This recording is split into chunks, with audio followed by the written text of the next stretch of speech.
So, good morning. Here we are with story number 3 from the Qilin Purse. This is story number 3. This one is called The Two Miss Peonies. The Two Miss Peonies. Okay, well, let's get started with this. It's a brand new story. All right, here we go. It is said that some 900 years ago, during the Northern Song Dynasty, there lived a young man named Chang Chen. When Chang Chen was still a boy, he was engaged to a beautiful and wealthy girl about his own age through matchmaking. Her name was Miss Chin Peony. Unfortunately, some years later, Chang Chen's parents died and left him with very little money. Hoping to get some support, he traveled all the way to the capital, Pyongyang, where his betrothed had and her parents lived. What Chang Chen didn't know was that Miss Peony's father, Mr. Chin, a high official in the capital, was very snobbish. Mr. Chin didn't want his daughter to marry a poor man and planned to break the engagement. So now that Mr. Chang Chen, once he realized, or once he became not wealthy, then the woman that, or the parents of the woman he was promised that they would be married backed out of the engagement. He's going, no, now that you're poor, yeah, I don't want my daughter marrying you. But since he did not have an excuse to do so, the father of the bride, since he did not have an excuse to do so, he received Chang Chen coldly and put him up in a study located in a remote corner of the garden. You should prepare for the imperial examinations, he said. Until you pass them and become a high official in the court, I will not allow you to marry my daughter. So he's saying if he does become a high official and pass his tests, then he can marry. Chang Chen never had a chance to see Miss Peony. He tried his best to study during the day, and often in the evening he would stand by the pond in the garden and watch a carpfish swimming. One evening, as he stood there, he sighed and said, "Oh, carpfish, how free and happy you are, and yet I know you are as lonely as I am. We have only each other for company." Now, the carpfish was actually a spirit. She empathized with Chang Chen and wanted to console him. So one evening, while Chang Chen was studying, she leaped out of the water, the carpfish, struck the ground with her tail 3 times, and turned herself into a girl who looked exactly like Miss Chen Peony. The carpfish spirit walked into Chang Chen's study and found him dozing at his desk. She took some water from his cup and sprinkled it on the young man's face. Chang Chen woke up at once. He was surprised to see a beautiful girl in his study. Who are you?" he asked. "Why are you here?" "I am your betrothed," said Miss Chin Peony. Said the carpfish spirit. "I knew you were here and wanted to visit." Chang Chen was delighted to hear this. He quickly stood up and, making a deep bow, invited her to sit down.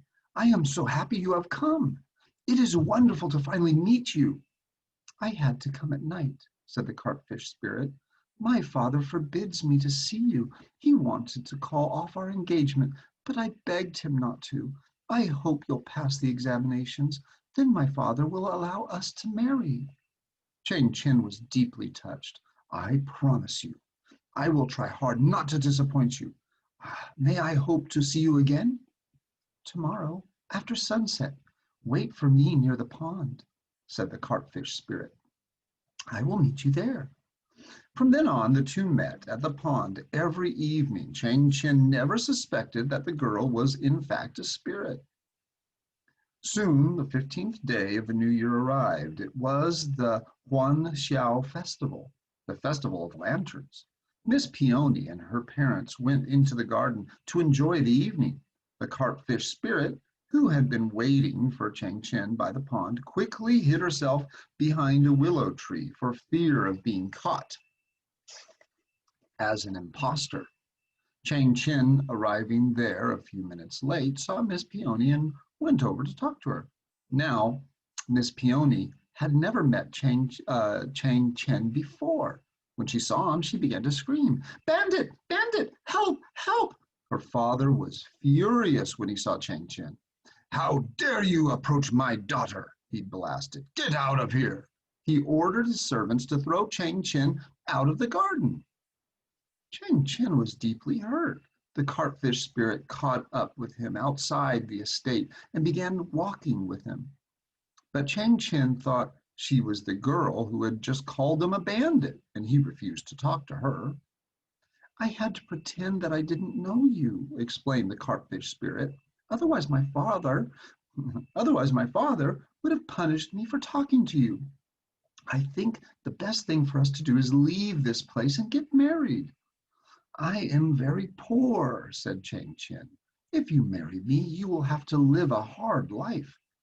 "I have some money with me," said the carpfish spirit. "Besides, we can always find ways to make a living. Don't you worry."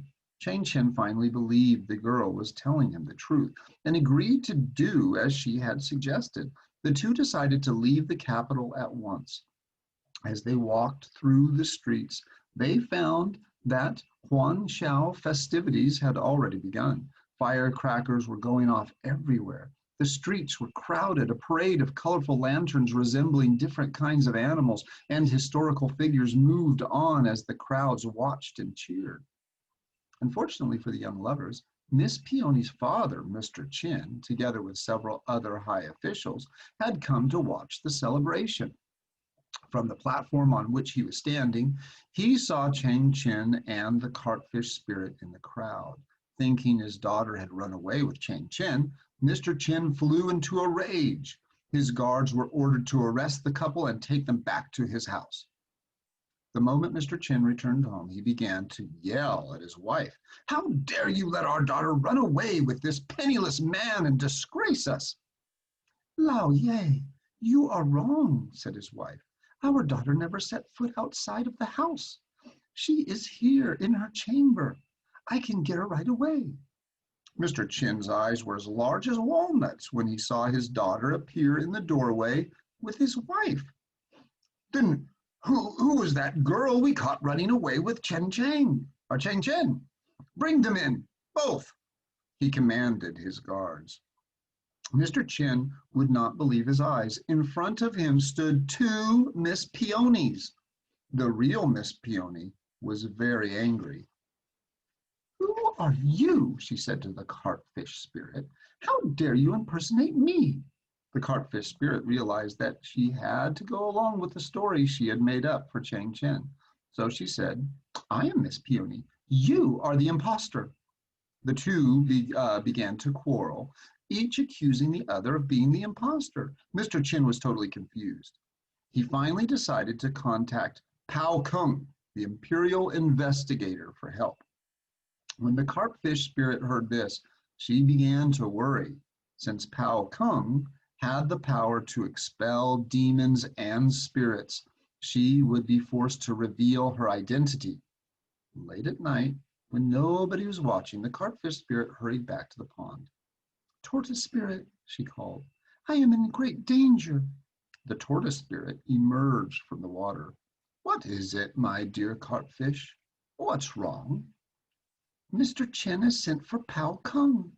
If he comes tomorrow, he will force me to reveal my true identity. I will then have to leave Chang Chen." "Don't you worry," said the tortoise spirit. "I will deal with Pao Kung." The next morning, the tortoise spirit turned himself into Pao Kung, changed his little shrimp and crab friends into guards, and formed an instant procession. They went out through the back entrance of the garden and onto the road.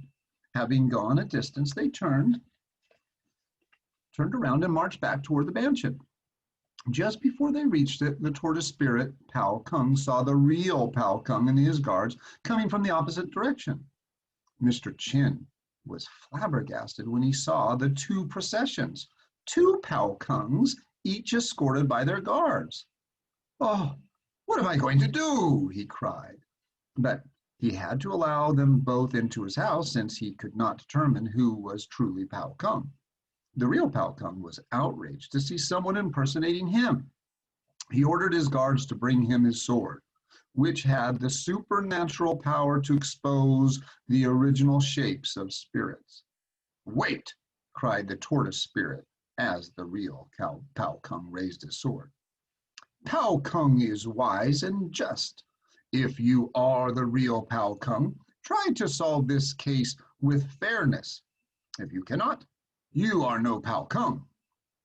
Pao Kung agreed and put his sword, I'm sorry, Pao Kung agreed and put down his sword. Two temporary courts were set up in the hall. The real Pao Kung sat at a desk on the left side. The tortoise spirit Pao Kung sat at a desk on the right side. "Open court," said the real Pao Kung. "Open court," imitated the tortoise spirit.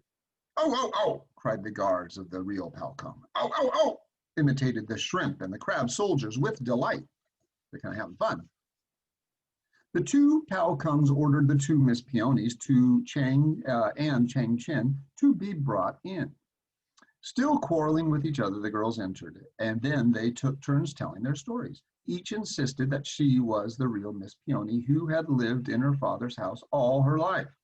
The real Pao Kung was soon convinced which of the two was the real Miss Peony, but he sympathized with the carpfish spirit and admired her for her love for Chang Chen.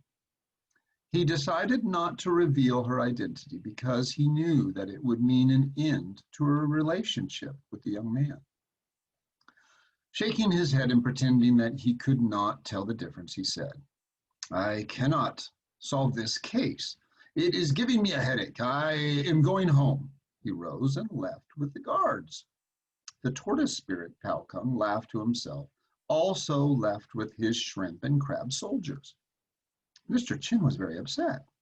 "I am going to appeal to the Jade Emperor and request that he send Chang Tianxi, the sorcerer from heaven, to expel the evil spirit."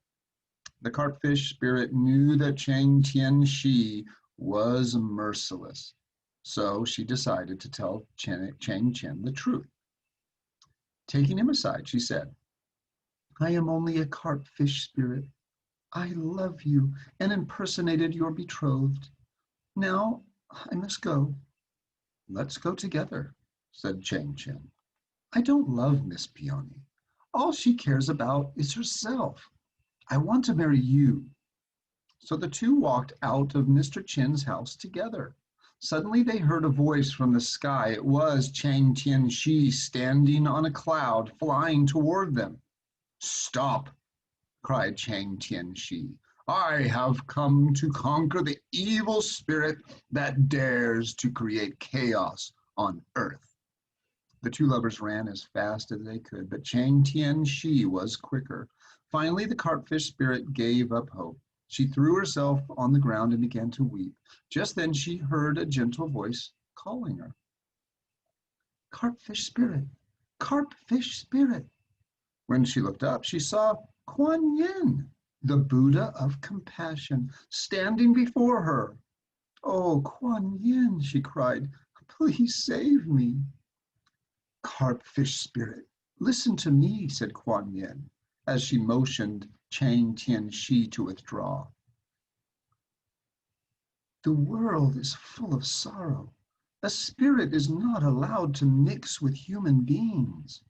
Come with me and nurture yourself with prayers and fasting, and you will become an immortal someday." "No," said the carpfish spirit. "I love Chang Chen. I want to marry him. Please make me a real woman instead." "Are you willing to give up your supernatural power?" asked Kuan Yin. "Yes, as long as I can marry Chang Chen," said the carpfish spirit. "Think again," said Kuan Yin. "You have nurtured your supernatural spirit for almost 1,000 years, and you will soon become immortal. If you give up your power, you will only live a human life. You might regret your decision." Remember, immortal means you live on forever and you don't die. "No," said the carpfish spirit. I will never regret it. Very well, said Kuan Yin. I will pluck out your 3 magic scales, and then you will become an ordinary woman. I'm afraid it is going to hurt a great deal. She waved her hand, and the spirit turned back into a carpfish. The carpfish spirit felt terrible pain as Kuan Yin plucked out her 3 magic scales. She somersaulted 3 times. Immediately, all her supernatural power left her, and she became a real woman, far more beautiful than Miss Peony. She ran back to the pond to say goodbye to her friends and then followed Chang Chen back to his hometown. They started to build a happy life. And when they got married, all the shrimps, fish, and tortoises from the pond, all or as well as those from the lakes and seas, attended the wedding. Okay, there you go. That's it. And I'll let you think about the moral to that story. I'll let you decide how you feel about it. All right, guys. Until tomorrow, we'll have a new uh, story from the Qilin Purse, an ancient Chinese fable. Hope you enjoyed it and have a great day. I'll see you later.